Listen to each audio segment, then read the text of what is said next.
Bueno, buenos días. Después del café vamos a empezar con esta mesa. He sido una afortunada poder estar aquí. Me parece un regalazo. Desde aquí le mandamos un beso muy fuerte a Teresa, que tendría que estar aquí en vez de yo. Y intentaré hacerlo lo mejor posible. Vivimos en un momento en el que los algoritmos ya no son solamente herramientas tecnológicas. Influyen más en decisiones que afectan a nuestras vidas, desde cómo accedemos a determinados servicios hasta cómo gestionamos cosas tan sensibles como la seguridad, el empleo o el crédito. Por eso, cuando hablamos de gobernanza algorítmica, no estamos hablando únicamente de tecnología. Estamos hablando de derecho, de instituciones, de responsabilidad y también de valores. Y en este contexto surge una pregunta fundamental. ¿Quién diseña los algoritmos y desde qué mirada se construyen? El feminismo jurídico nos invita precisamente a reflexionar sobre esto, sobre cómo integrar la perspectiva de género en el diseño, la regulación y el uso de la tecnología para evitar que se reproduzcan desigualdades existentes o que se generen nuevas formas de sesgo. Para explorar estos retos tenemos la gran suerte de contar con dos profesionales maravillosas, que es tanto Susana como Rosalía. Voy a hacer una breve descripción de su currículum. Recalco lo de breve porque es un resumen. Sería imposible, creo que podríamos estar todo el tiempo de la ponencia solamente leyendo los currículums. Empiezo con Susana. Susana es manager de sostenibilidad social de AENOR, profesional especializada en el desarrollo de modelos de evaluación de la conformación para la mejora de la sostenibilidad social de las organizaciones, licenciada en pedagogía, experta universitaria en dirección de recursos humanos y responsabilidad social de empresa, docente del máster en AENOR en desarrollo empresarial sostenible en clave ESG. Ha sido consultora con más de 20 años de experiencia en integración de la igualdad en empresas, administraciones públicas, universidades, organizaciones sociales y sindicales, realizando diagnóstico de igualdad, planes de igualdad y no discriminación, negociación, formación a dirección, mandos intermedios y plantilla, además de ser ponente y realizar estudios y publicaciones.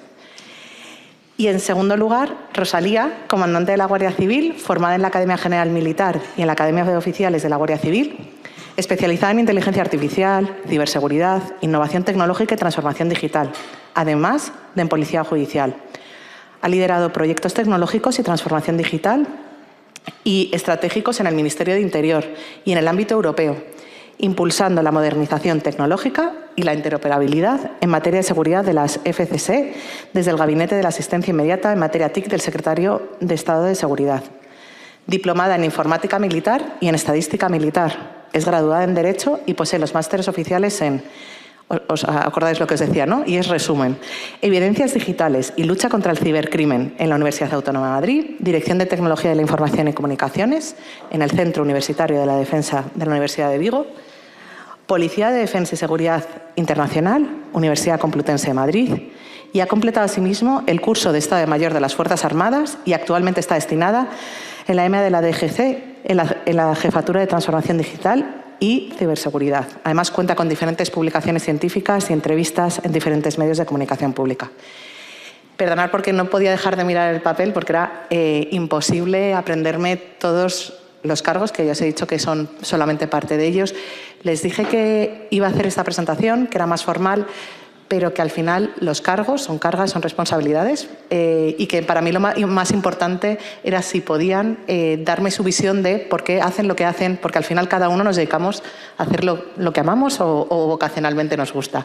Así que adelante la que quiera de los dos a hacer esa presentación oficial de vosotras mismas. Bueno, pues muchas gracias. Buenos días. Es un honor para mí y para AENOR poder participar en esta cumbre de mujeres juristas. Agradezco muchísimo la invitación, vicedecana Estela, por estar en esta jornada. Yo deciros que fundamentalmente estoy muy emocionada por estar aquí y precisamente es por de dónde vengo yo y lo que he estado haciendo, ¿no? Por eso cuando Sara nos propuso que hiciéramos la presentación, en otra ocasión a lo mejor hubiera dicho, bueno, pues no, mejor hazlo tú, ¿no? Pero en esta ocasión es como que me vino hasta bien, sobre todo pues para entender el trabajo que estamos realizando en este sentido en AENOR y que tengo el honor de poder desarrollar y liderar, ¿no? Precisamente además esta cumbre, que sea cumbre de mujeres juristas, a mí me toca el alma porque son de mujeres juristas, el poder estar en la mesa con Sara, con Rosalía, También y sobre todo que sea evidentemente en la semana del 8M, ¿no? Os tengo que decir que a muy pocos metros de aquí empezó mi trayectoria profesional, lo conté en otro evento que ahora os comentaré, pero empezó realmente mi trayectoria profesional y la definición absoluta y compromiso de mi propósito profesional, que también coincide con el propósito personal, ¿no? En la calle Fernán Flor, a unos metros de aquí, en la Federación de Mujeres Progresistas, donde pues hemos trabajado junto con muchas organizaciones feministas de este país, impulsando lo que hoy es pues, el marco legislativo que tenemos, evidentemente apoyado por lo que es todo también las directivas europeas, ¿no? Entonces, el hecho de poder estar hoy aquí en el Congreso, cuando yo pensaba que la cumbre iba a ser en el colegio y me dijisteis que era aquí en el Congreso, pues me parecía que era todavía como no puedo pedir más, ¿no?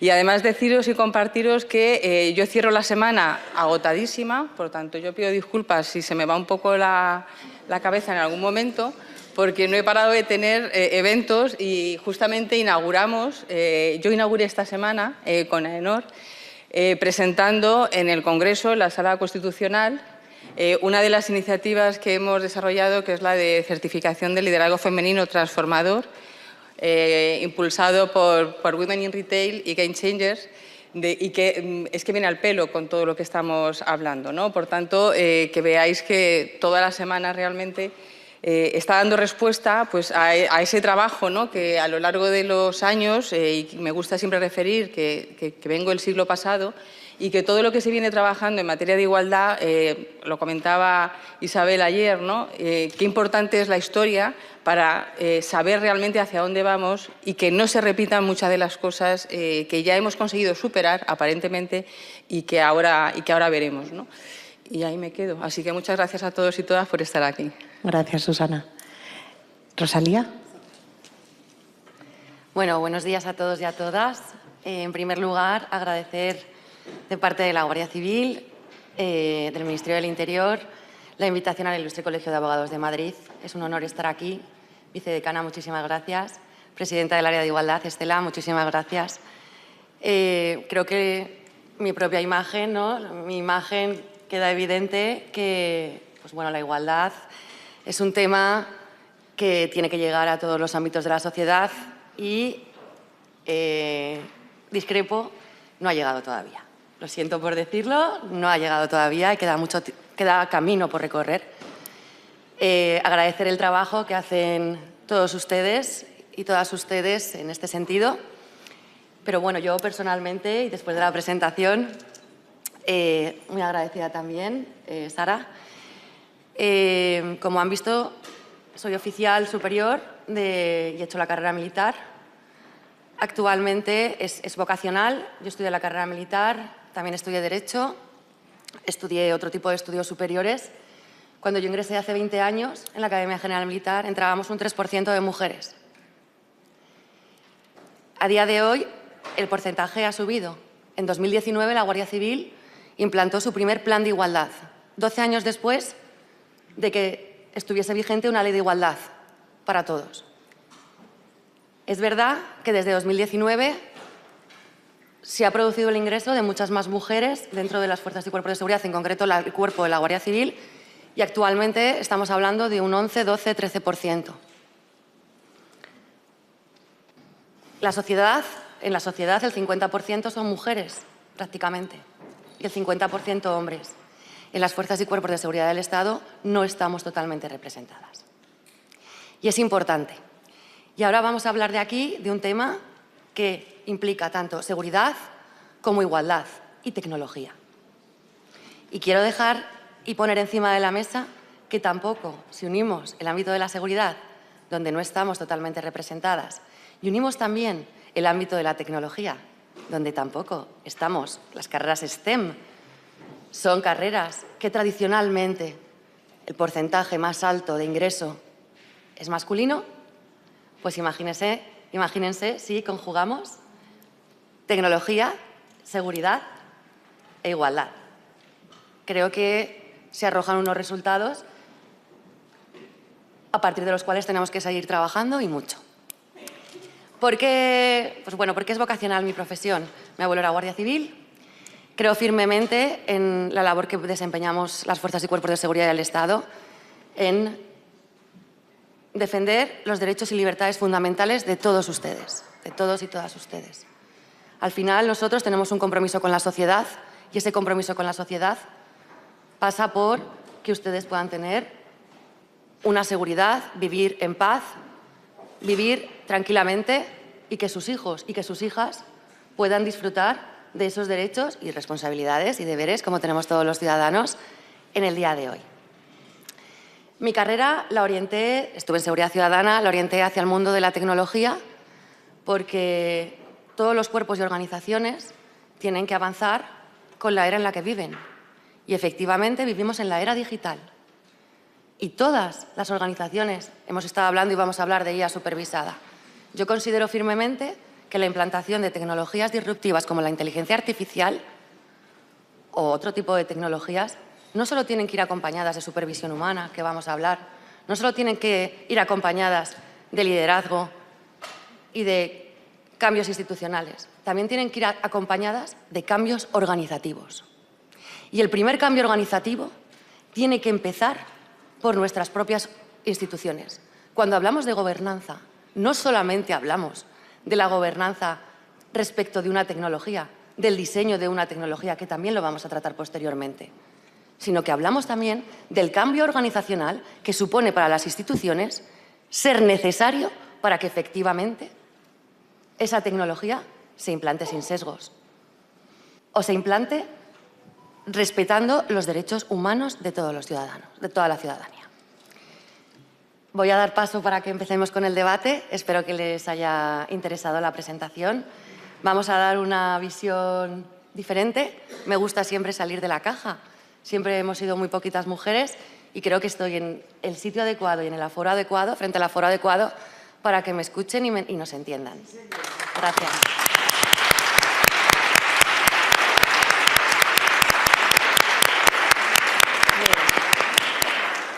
Ya os decía yo que estar aquí era un regalo. Bueno, si os parece, Susana, voy a empezar con la primera pregunta para ti. ¿Cómo la normalización de alguna manera contribuye a avanzar en la igualdad real y efectiva? Pues, a ver, en este sentido quisiera también dar datos para saber el estado de la cuestión en el que estamos. El Global Gender Gap del World Economic Forum arroja una estimación aproximadamente de que vamos a tardar 123 años frente a los 134 años necesarios para alcanzar la paridad de mujeres y hombres en el mundo, si continuamos en la línea de trabajo que estamos haciendo. Entra en juego la inteligencia artificial con todo lo que estamos hablando en las mesas, donde se ve que lo que está ocurriendo es la perpetuación de los estereotipos, de los roles, de los sesgos de género. Por tanto, esta cifra, esta estimación, yo la pongo en entredicho, porque evidentemente esto es una estimación donde no estaba en juego todavía esta inteligencia artificial, ¿no?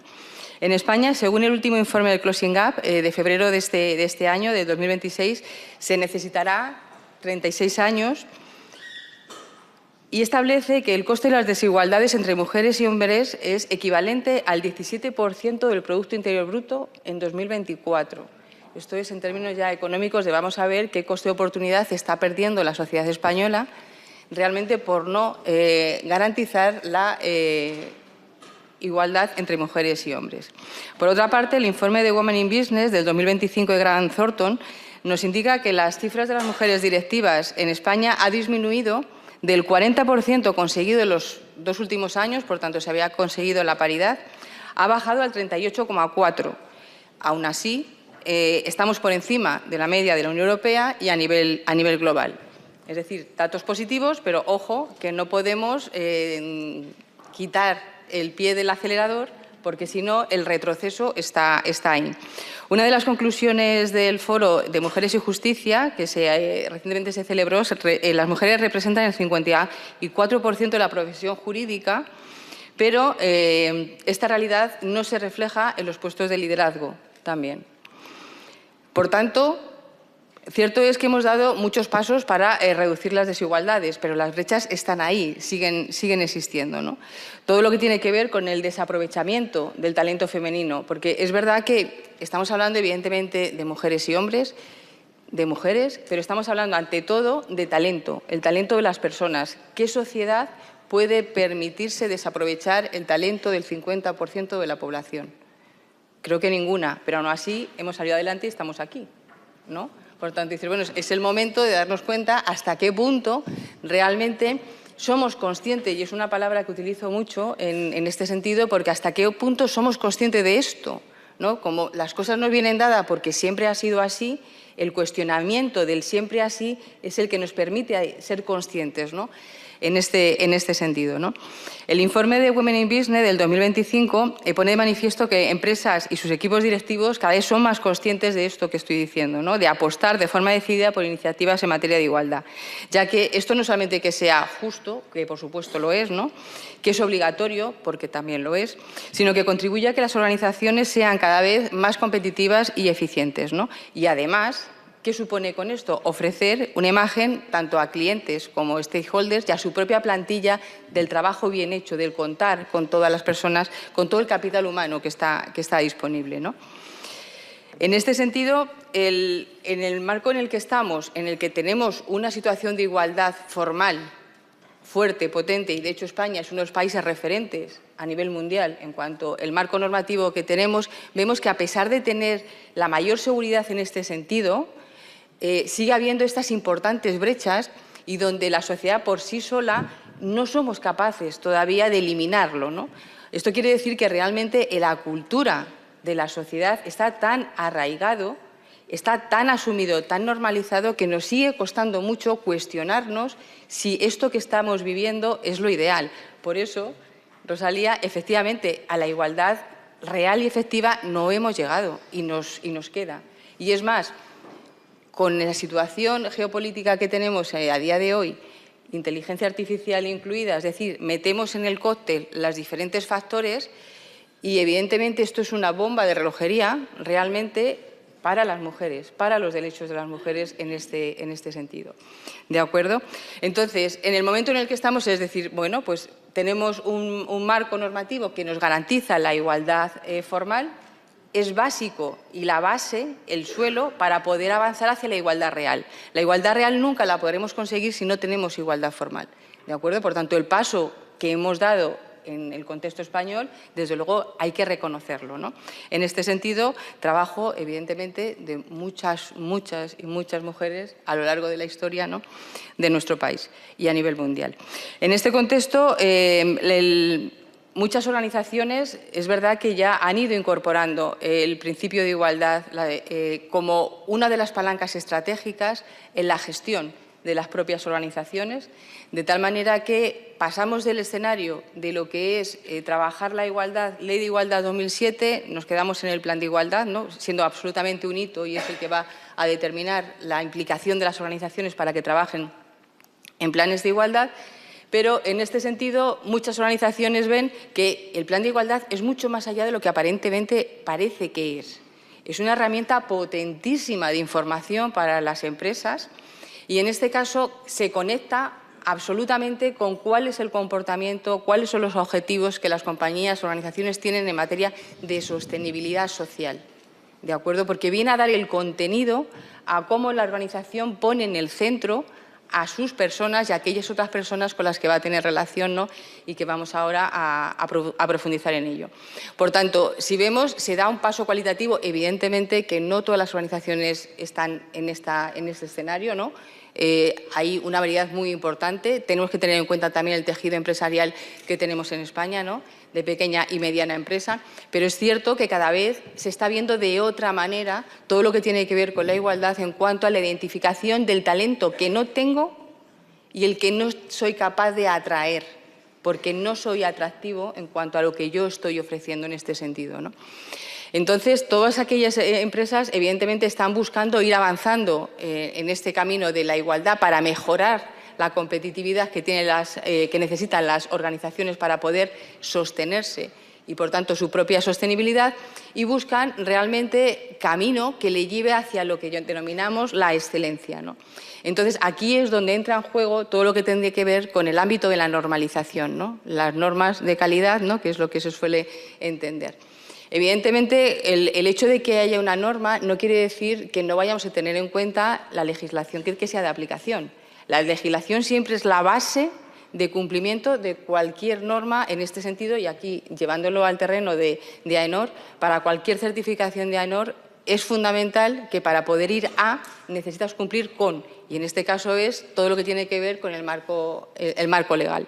¿De acuerdo? Entonces, para esta intervención, hablando con Estela, es conocedora de la iniciativa que no sé si conocen ustedes, que es la primera ISO de igualdad de género que existe en el mundo, que es la ISO 53800. Esto realmente es un hito en el ámbito de la normalización en general, porque no estaba la igualdad de oportunidades, la perspectiva de género en el ámbito de la normalización, esto donde quedaba, ¿no?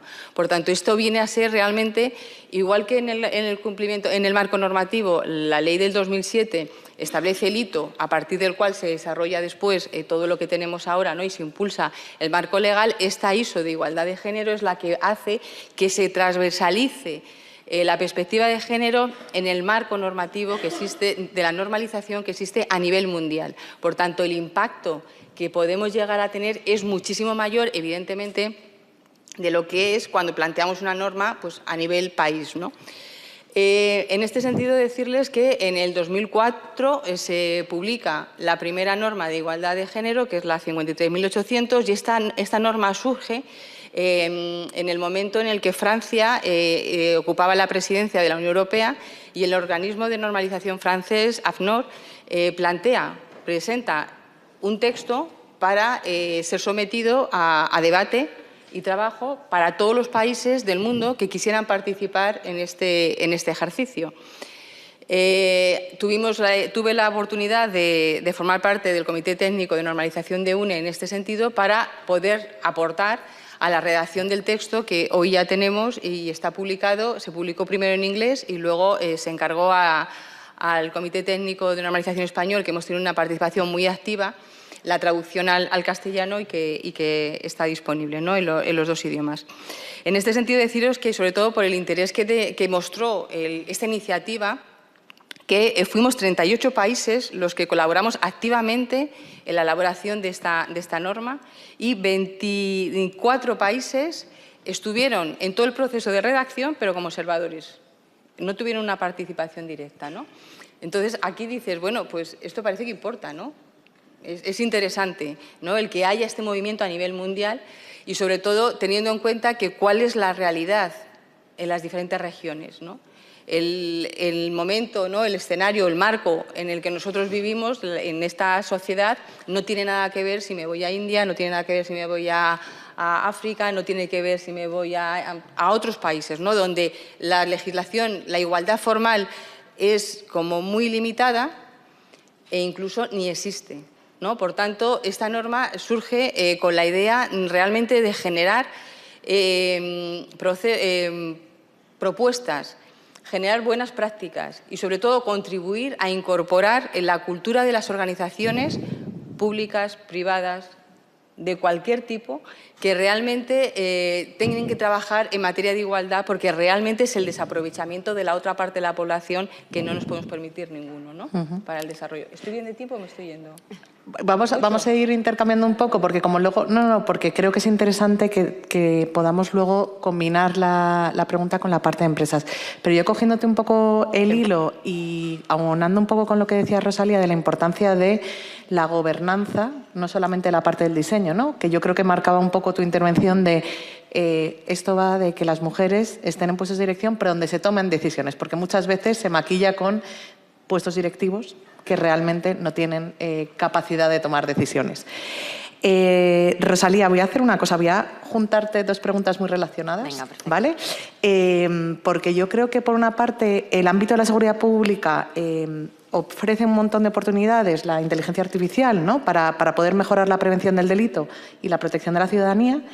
Y, por otro lado, si nos puedes explicar también cómo el uso de algoritmos En contextos sensibles como seguridad o investigación, plantear retos importantes. Y sobre todo yo creo que la pregunta es cómo se gestionan los riesgos de sesgo o de discriminación en estos sistemas, que es tan complejo. Gracias. A vosotras. A ver, primero voy a citar a una profesora de la Universidad de Harvard, a Susanna Zuboff. Es bastante citada en todo lo que es la Comisión Europea. Textualmente dice que la tecnología no es inevitable. Su dirección depende de las decisiones humanas y políticas que tomemos. E igualmente voy a citar también a Melinda French Gates, seguro que les suena, que literalmente dice: si las mujeres no participan en el diseño de la tecnología no reflejará la realidad de las mujeres. Empiezo con estas dos citas. Voy a dar una breve explicación sobre la diferencia, muy breve, porque yo creo que les habrán explicado, entre lo que es IA supervisada y IA generativa. Hay muchos tipos de inteligencia artificial. Es importante que diferenciemos. Realmente, la inteligencia, como han comentado en la mesa anterior, estamos hablando de capacidad de procesamiento, estamos hablando en tiempo real y a velocidades impresionantes. La inteligencia artificial generativa es la que conocemos todos nosotros como ChatGPT, como LLMs, que son capaces, con una capacidad de procesamiento muy alto, de parecer que piensan, pero no piensan. Realmente lo que hay por detrás son gran cantidad de estudios probabilísticos con un procesamiento muy rápido. No obstante, van aprendiendo esa capacidad que parece analítica, pero es verdad que interactúan con el humano. Eso es la IA generativa. En un momento determinado se plantea la IA supervisada, pues es esa capacidad, esa analítica predictiva, esa inferencia utilizada ad hoc, con las reglas, el input que yo le doy y la obtención de unas soluciones, que es el output, y en medio el algoritmo que yo obtengo, pero en función de las reglas que yo le doy y en función de cómo yo alimento ese modelo de comportamiento. Eso es IA supervisada. Y donde tenemos que trabajar es en el desarrollo tanto de ese modelo de comportamiento, en el desarrollo y en la comprobación de ese algoritmo que no sea una caja negra y, muy importante, en los datos. Yo voy a tomar un perfil un pelín más tecnológico porque prefiero ir al origen, ¿no? Al origen de lo que es la tecnología. Al final, la seguridad pública, la utilización en seguridad pública de este tipo de tecnología, por supuesto que nos ayuda y por supuesto que nos aporta capacidad, nos aporta velocidad, nos ayuda a anticiparnos. Eso sí, su legitimidad depende de que esté sometida a la legalidad. Y aquí me remito a la Unión Europea, a la Comisión Europea, al Reglamento de Inteligencia Artificial, AI Act, que se va a consolidar a mediados de 2026 y que poco a poco va cambiando la forma en que se va regulando la integración de precisamente esa inteligencia artificial, sea generativa o supervisada, dentro de las organizaciones y los Estados miembros. ¿Por qué es tan importante esa IA supervisada o esa IA generativa? Es muy importante porque al realizar nuestro trabajo tenemos que ser muy conscientes de que no podemos, y más en el campo de la seguridad, luego les voy a poner ejemplos, no podemos dejar la toma de decisiones en manos de una máquina y de un algoritmo que no hemos diseñado. Las cajas negras son cajas negras. Realmente, cuando nosotros utilizamos ChatGPT, no sabemos dónde está almacenada toda esa información. ¿Cuál es la trazabilidad de esa información? Por tanto, el diseño es muy importante y la regulación todavía más. Es verdad que tenemos un modelo garantista, ¿no? Al final, en Europa, realmente el equilibrio en el diseño de la tecnología y en la regulación de la implantación de la tecnología se busca un equilibrio entre libertad y seguridad. Es verdad que en Estados Unidos efectivamente prima la libertad y en China pues prima la seguridad, está claro, son modelos diferentes. Partiendo de la base que se está regulando bien, aunque tarde, porque la tecnología avanza muchísimo más rápido, es verdad que sí que hay que dar un voto de confianza a que esta tecnología necesita proporcionalidad, supervisión humana y esto es muy importante y seguro que ha salido, control del riesgo sobre los derechos fundamentales. Ese control del riesgo es lo que, al intentar, ya sabemos que el reglamento no se transpone, pero sí que vamos a ir adaptando con la ley de anteproyecto de la gobernanza de inteligencia artificial, vamos a ir adaptando todo aquello que se marca en ese reglamento para que a nivel España vayamos, tanto en las administraciones públicas como en la empresa privada, cumpliendo con esas garantías que son necesarias. Ahora me voy a centrar un poquito más en el campo de la seguridad. ¿Qué oportunidades ofrece esa IA, y reitero, supervisada en las administraciones públicas y en las fuerzas y cuerpos de seguridad del Estado? Solamente se va a utilizar IA generativa para aquellas funciones que sean administrativas, para el cumplimiento de aquellas funciones que nos ayuden a, por ejemplo, trabajar en una plana, trabajar en una secretaría, procesar información, pero no para tratar los datos de especial relevancia. Y aquí no solamente nos tenemos que ir al Reglamento de Inteligencia Artificial, también nos tenemos que ir al Reglamento Europeo y Nacional de Protección de Derechos, de protección de datos de carácter personal y digital. Aquí, en cierta manera, están convergiendo varias normas, muchas normas. Dicen en muchas conferencias 18 normas, está todo muy regulado, pero estas dos normas son las que tenemos que tener especial atención y sobre todo en seguridad. ¿Por qué? Porque son sus datos. Y por eso tenemos que tener en cuenta la importancia de la clasificación del dato y del estudio del dato. El dato es muy importante, porque el dato es lo que nos va a permitir que los resultados que nos arroje ese algoritmo sean los correctos. ¿Para qué utilizamos la IA en Guardia Civil, en Policía Nacional? Pues, hombre, está claro que nos ayudaría mucho a mejorar la detección temprana, nos ayudaría a priorizar y agilizar todos los análisis en las investigaciones, nos ayudaría a apoyar a las investigaciones de todas las unidades centrales de investigación, reforzaría la protección de las víctimas, muy importante. Pero, claro, tenemos que tener también en cuenta que la inteligencia artificial que se alimenta de esos datos son históricos en muchas ocasiones, porque tienen que aprender. Y en determinadas organizaciones, tradicionalmente más masculinas o de rasgos más masculinos, ¿qué va a ocurrir? Que cuando alimentemos esos algoritmos con esos datos históricos, ¿qué le va a pasar al algoritmo? Es más, si no podemos utilizar IA generativa, porque no vamos a, por ejemplo, poner o dar la capacidad a una máquina de tomar la decisión de detener a un humano en un paso fronterizo. Eso está claro. Pero si nosotros no podemos utilizar IA generativa y tenemos que utilizar IA supervisada para la protección de esas víctimas, tenemos que utilizar datos y trabajar en algoritmos que analicen actos y hechos que ya han pasado, o bien que no se basen en comportamiento humano.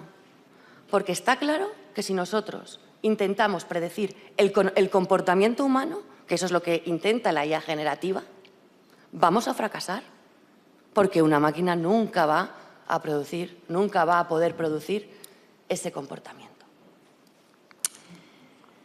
La protección de esas víctimas, utilizar sistemas como el sistema de violencia de género, por supuesto, y aquí lo voy a unir con el riesgo. Podemos utilizar y podemos beneficiarnos de la utilización de procesos de inteligencia artificial para analizar el riesgo que debe tener una víctima, pero no para efectivamente detener a quien ha cometido ese delito o para predecir si una persona en el futuro va a tener determinados comportamientos. Y ese riesgo viene además marcado en los artículos 5 y 6 como riesgo alto del Reglamento de Inteligencia Artificial. Y están muy bien escritos, porque efectivamente esa evaluación del riesgo ex ante nos ayuda a que clasifiquemos qué podemos hacer con la tecnología y qué no podemos hacer con la tecnología y qué podemos hacer.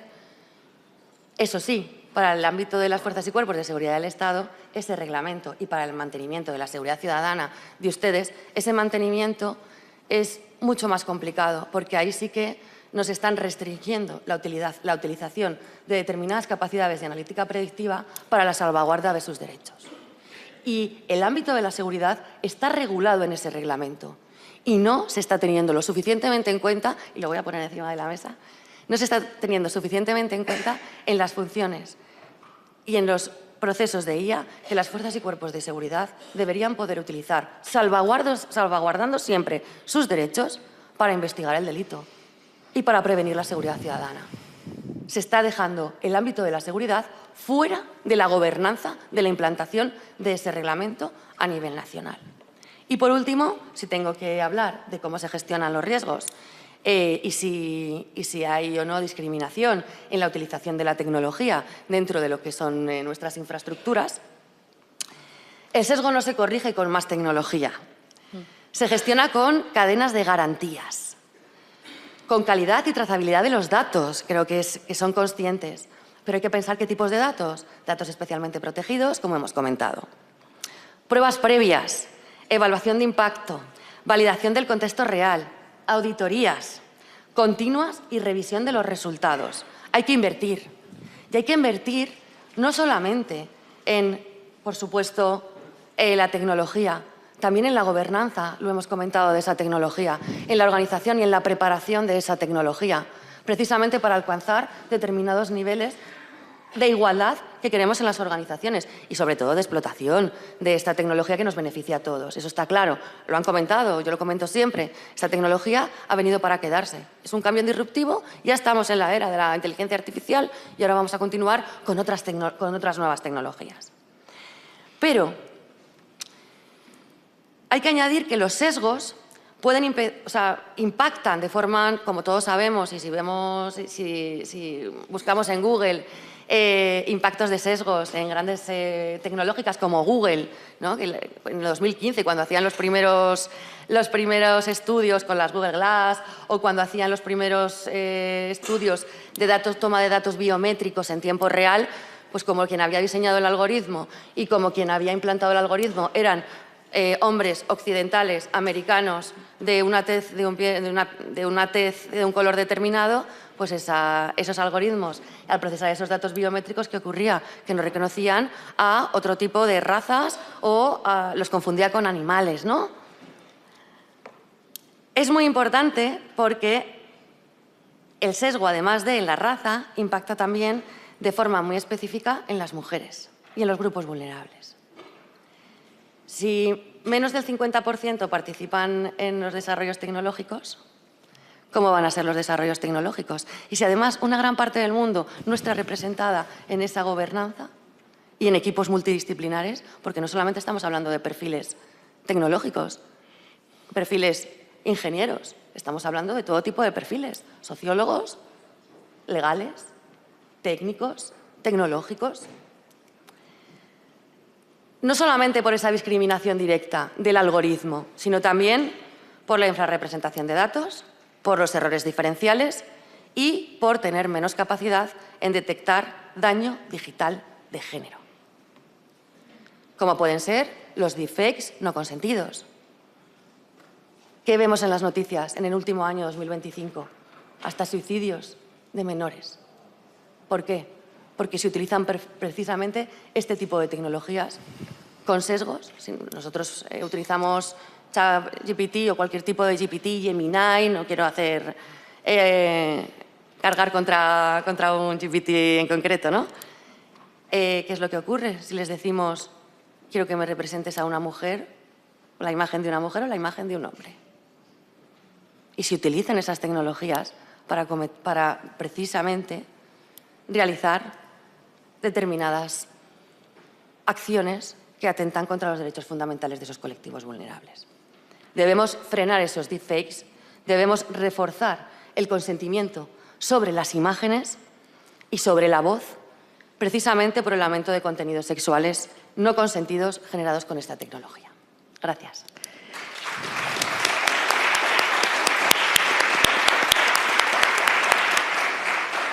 Bueno, pues muchas gracias. Creo que una de las cosas que se extraen es de la importancia sobre todo de los datos para evitar que esos sesgos se produzcan y hay medidas tecnológicas, ¿no? Pues puedes decir, meto datos sintéticos para ver si intento igualar un poco los datos que tengo.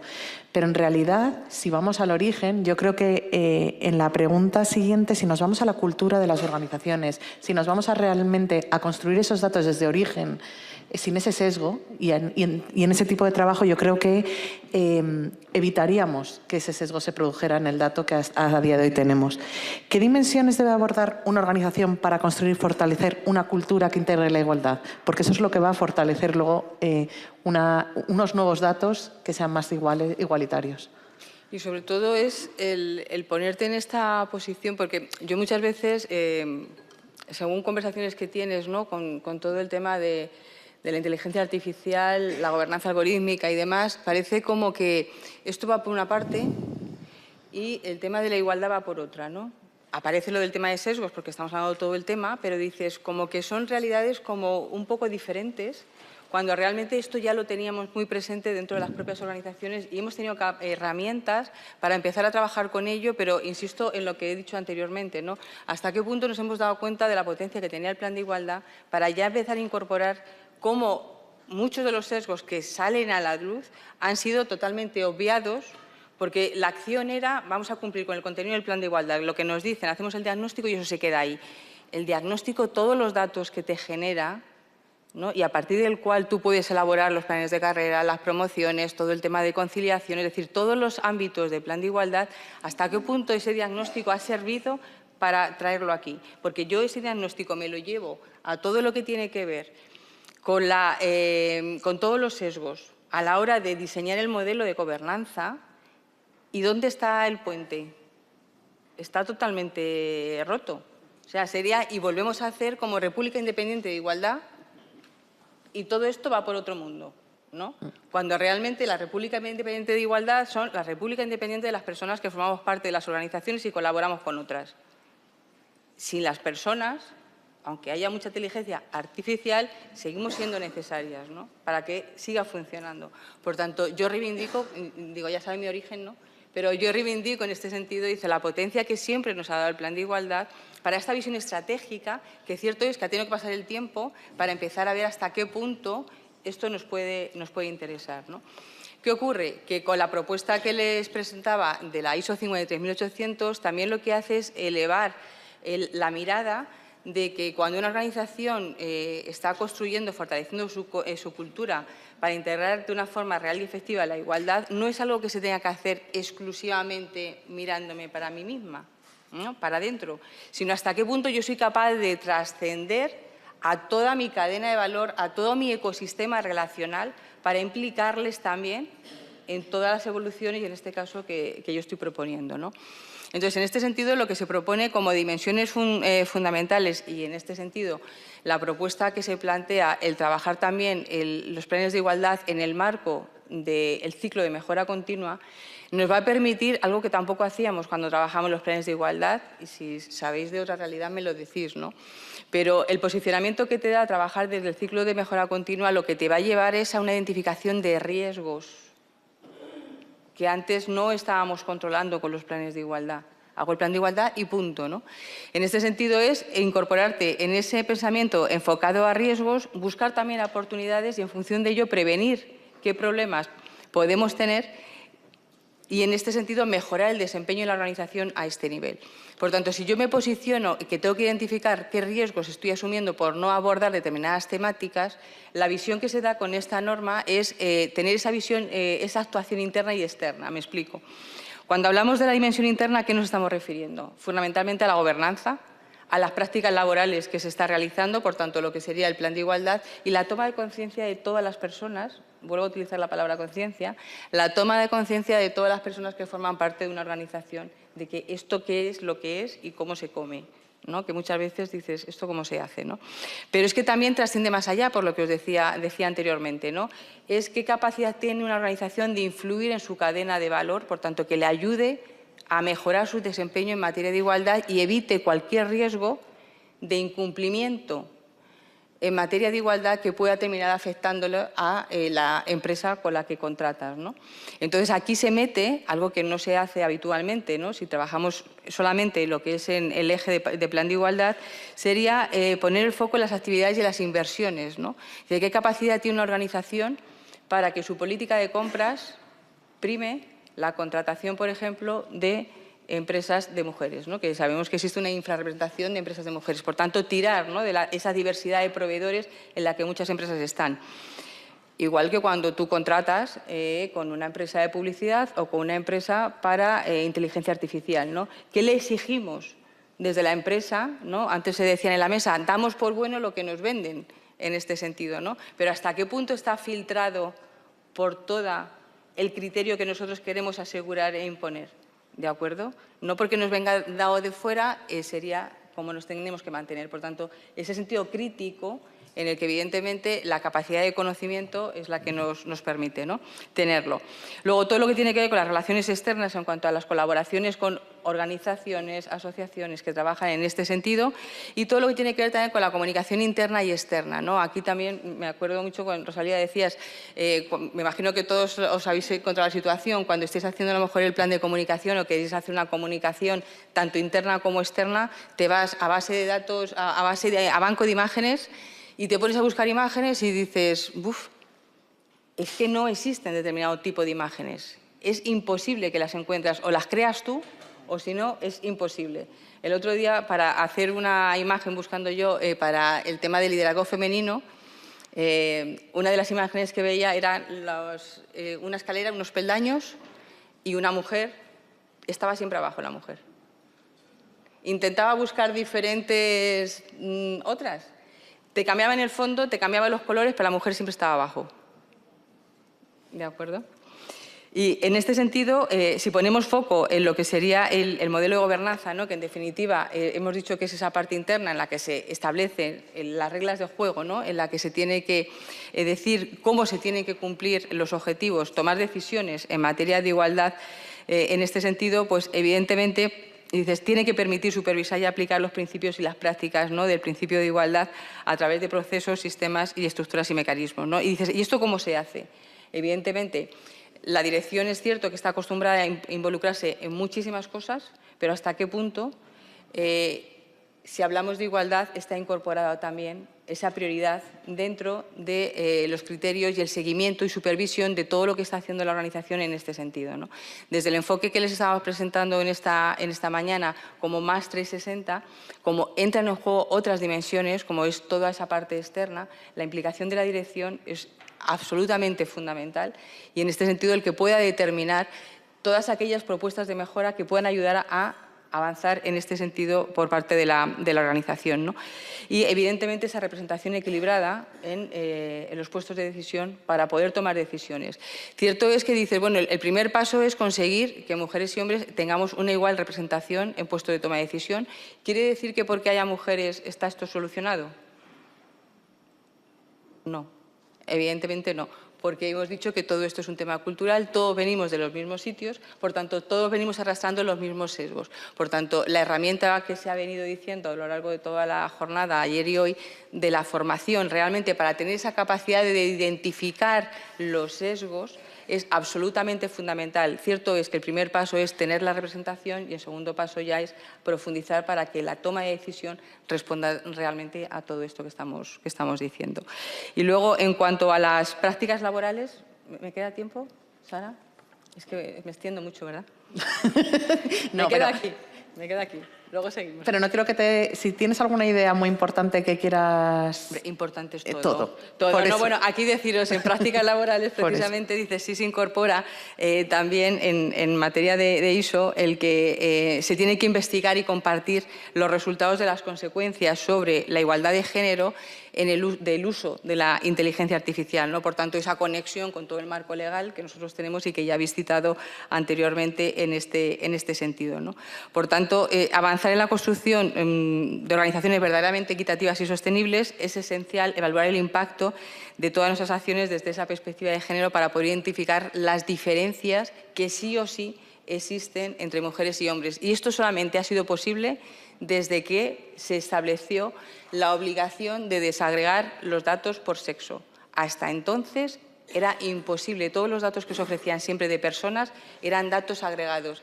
¿Hay diferencias? No hay diferencias entre mujeres y hombres. ¿Cuándo empezamos a ser conscientes, en base científica, que realmente existen diferencias entre mujeres y hombres? Desde que se crea la obligatoriedad de que todos los datos que administraciones públicas, en este caso, y por ende el resto de entidades privadas, desagreguemos la información por sexo. Por tanto, cualquier información, cualquier diagnóstico, que esto sigue pasando muchísimo, que la información que se dé de personas no esté desagregada por sexo, es imposible que se identifiquen las diferencias y, por tanto, los riesgos. Muchas gracias. Creo que al final, cuando estamos hablando de la importancia desde el punto de vista tecnológico abordar, yo creo que esto que remarcabas, que la igualdad no es un departamento. La igualdad es algo que tiene que ni es un plan de acción que se lleva de manera aislada, sino que se debe apostar desde la dirección de las empresas y cambiar esa cultura tan necesaria, ¿no?, para que esos sesgos empiecen a desaparecer. Pues muchas gracias. Te iba ahora a preguntar, Rosalía, si tuvieras que... Perdón, me he equivocado. ¿Qué requisitos debería cumplir un sistema de inteligencia artificial para poder utilizarse en entornos tan sensibles como el de la seguridad pública? ¿Y cómo se debe preparar una institución como la Guardia Civil para incorporar tecnologías avanzadas? Ya apuntabas, ¿no?, de la necesidad de poder utilizarlo para protección de las víctimas, entre otras cosas. Pues bien, voy a hacer una anotación a Susana.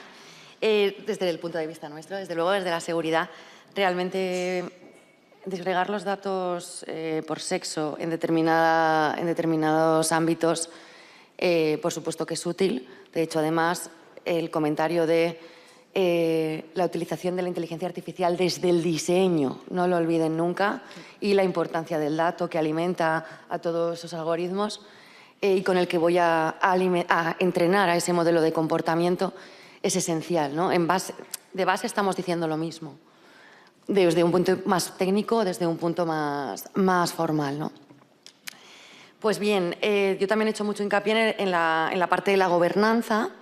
Al inicio, la realidad es que en Guardia Civil tenemos la primera coronel que ascendió hace un par de semanas. Es un problema de tiempo. Nosotros no tenemos representación en los comités de dirección, porque la primera mujer que entró en la Academia General Militar y tiene el primer empleo de coronel dentro de la Guardia Civil, lo tomó prácticamente hace 2 semanas. Desde aquí un saludo para la coronel Lola. Pues bien, son 12 años, ¿no? Son 12 años de diferencia. Más o menos en el 89 entró la primera mujer oficial. Entonces, nuestros comités ejecutivos, donde se toman las decisiones, lógicamente no hay mujeres. Ahora ya está esa primera coronel por la problemática que tenemos del acceso de las mujeres a la carrera militar. Lo mismo, quizás en Policía Nacional, ellos van un poquito más avanzados, ellos en todo lo que es la ejecutiva, su equivalente a la nuestra superior, sí que el acceso de las mujeres es más atractivo. Quizás es porque nosotros tenemos naturaleza militar, ¿no? Y no hay tanta información realmente del desempeño profesional que se puede hacer dentro de una fuerza y cuerpo de seguridad. En relación con la pregunta que me hacía Sara, bueno, yo solo quiero recalcar también otra idea fuerza. Yo voy dando muchos tips, muchas ideas fuerzas, y reincido sobre el tema de la organización y la supervisión. En seguridad pública, la pregunta no es si hay humanos en el circuito, ¿no? Con la infraestructura que estamos trabajando, sino si esos humanos tienen la capacidad de entender, tienen la capacidad de cuestionar, tienen la capacidad de corregir y de detener el sistema. Y,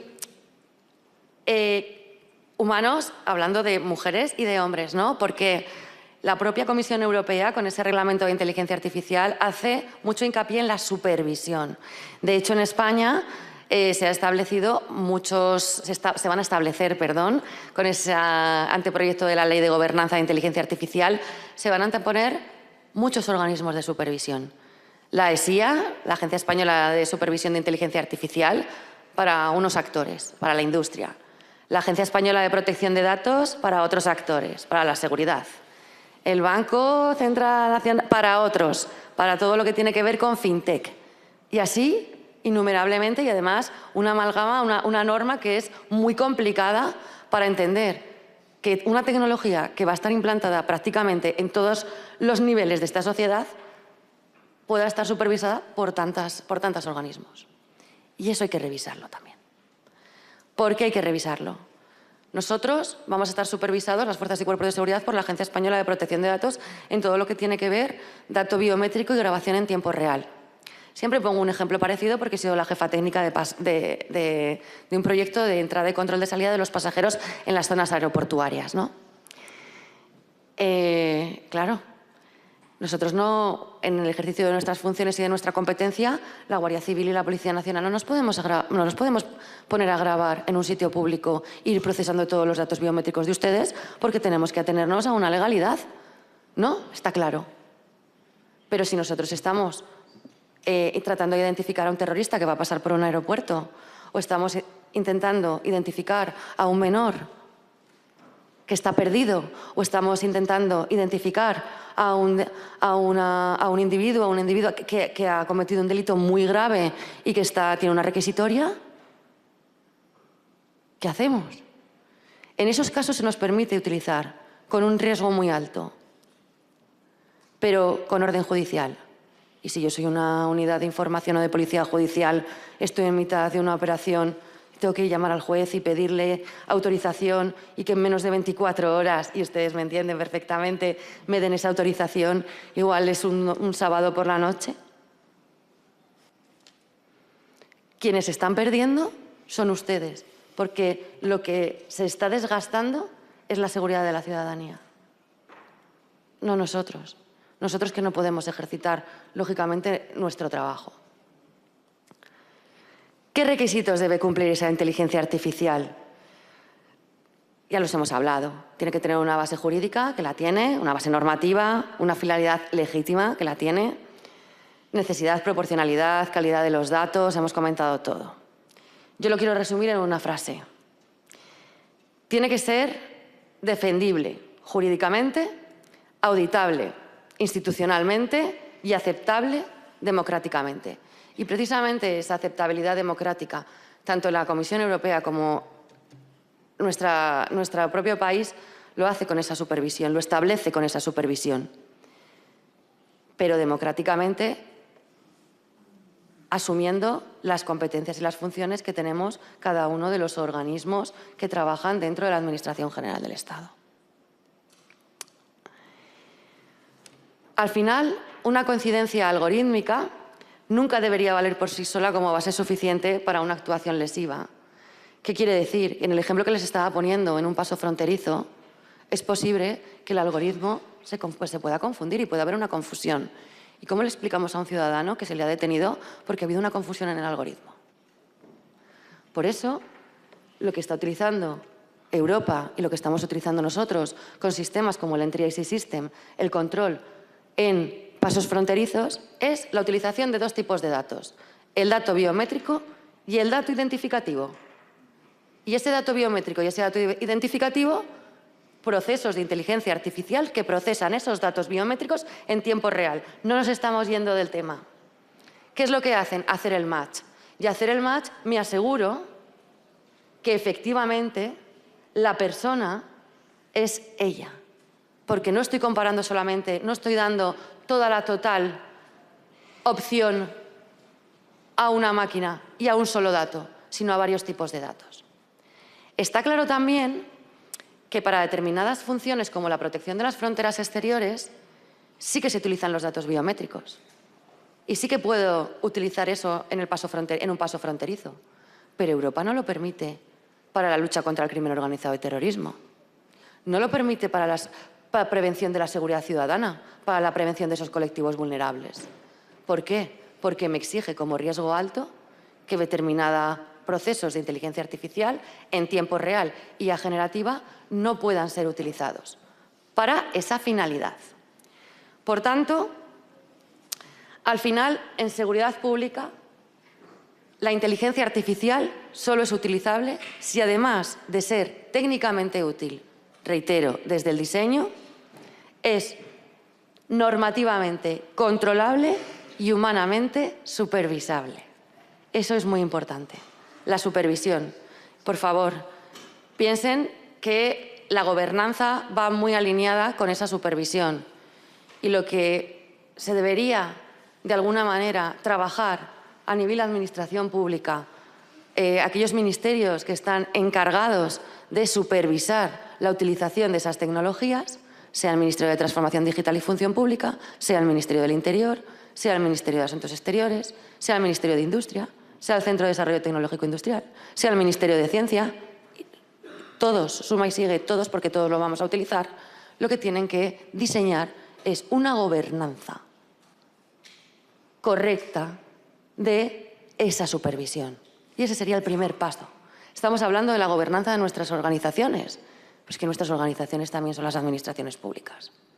Vamos a empezar por la gobernanza desde arriba, para que cale realmente y para que la usabilidad de estas tecnologías en todos los campos, no solamente en seguridad, en educación, en industria, en todo, sea consecuente y realmente sea de usabilidad y de utilidad. Gracias.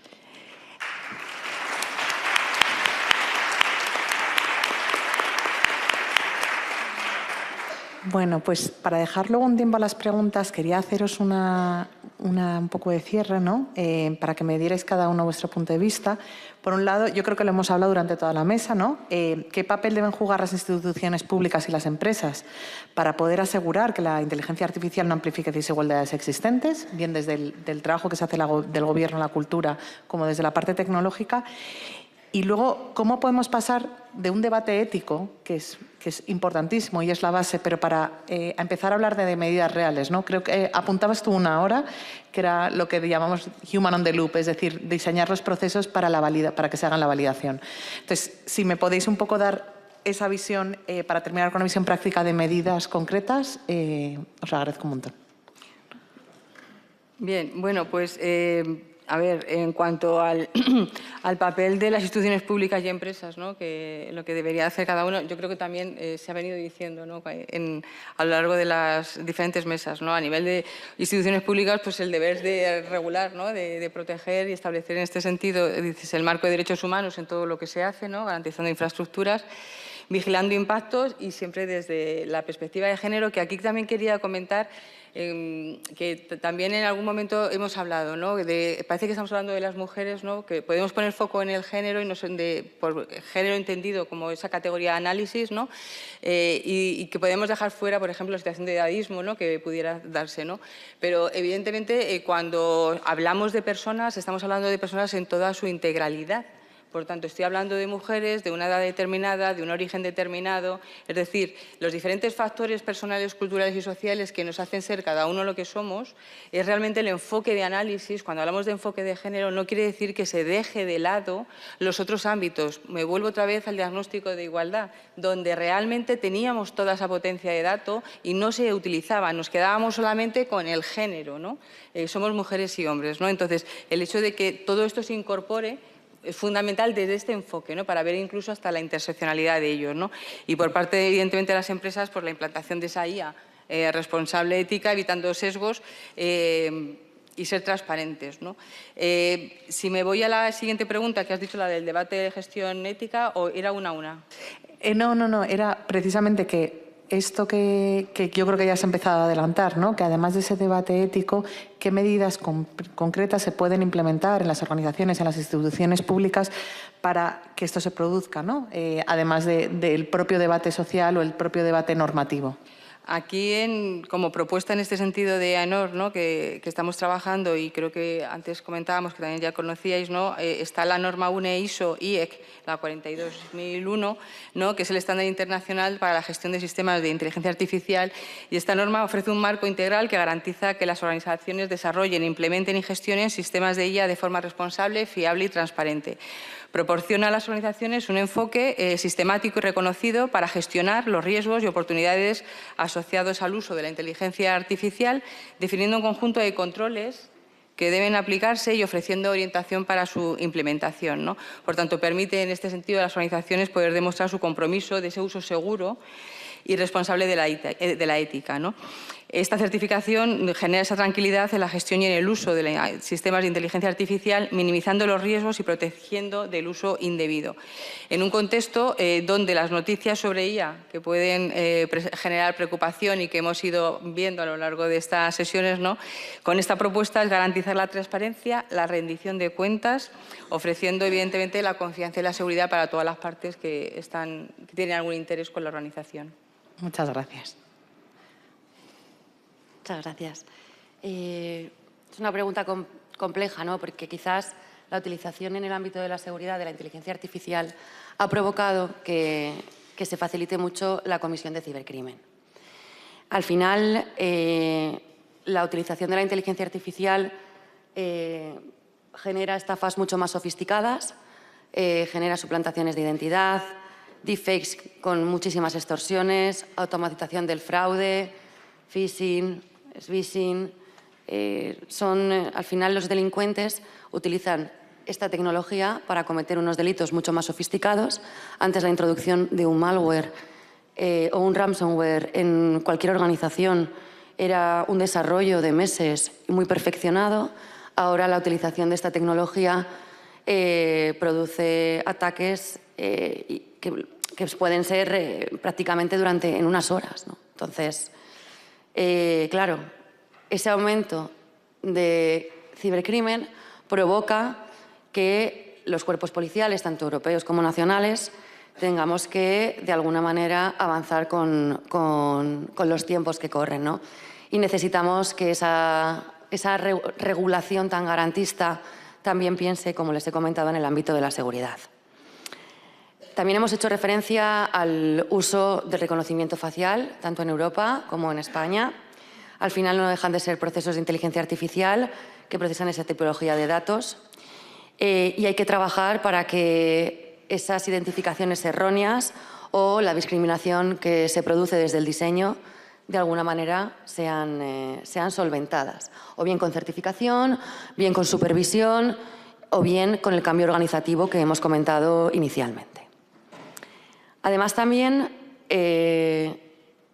hemos hablado de todo lo que son el procesamiento de imágenes a través de procesos de inteligencia artificial, imágenes que en muchos casos pues, son imágenes falsas y que se difunden a través de Open Source Intelligence, de fuentes abiertas, y que abren debate sobre los mecanismos tecnológicos que fuerzas y cuerpos de seguridad del Estado tienen que trabajar y desarrollar para luchar y para apoyar a evitar la violencia de género, para evitar ese uso criminal en la inteligencia artificial y para proteger todo lo que es las imágenes y el consentimiento y, por supuesto, los derechos de carácter personal y digital de la ciudadanía.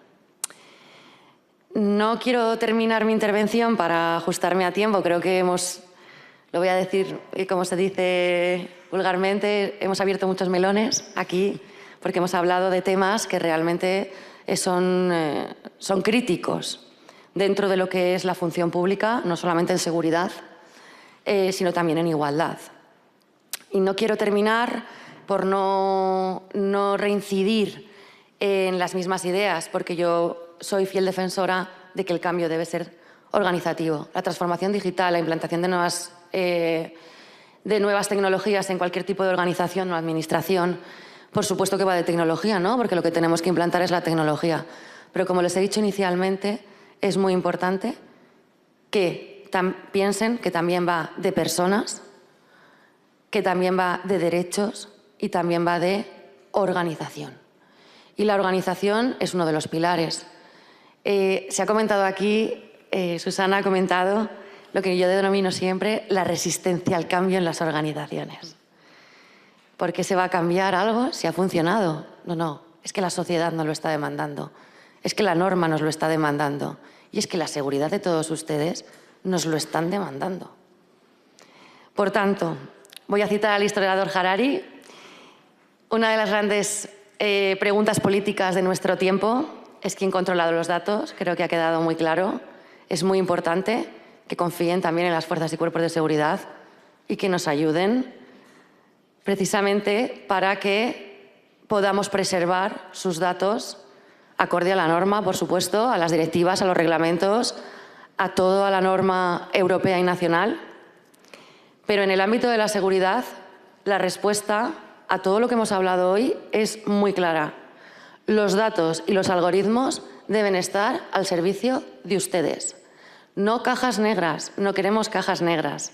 Siempre bajo el control del derecho y con pleno y con pleno respeto a los derechos fundamentales. Muchísimas gracias por la invitación a esta estupenda mesa. Gracias.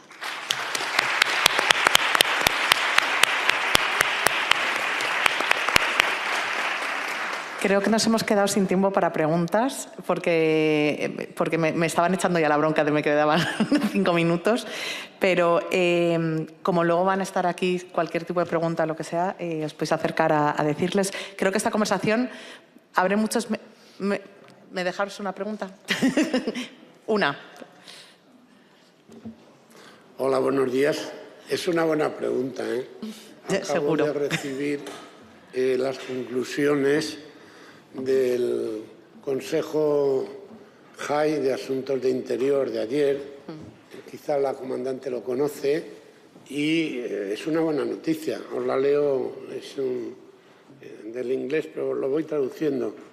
Por fin el Consejo JAI de Asuntos de Interior de ayer, día 5, toma nota de la necesidad de ampliar las capacidades de Europol y la esencial importancia de análisis de inteligencia sobre, en este caso, amenazas híbridas.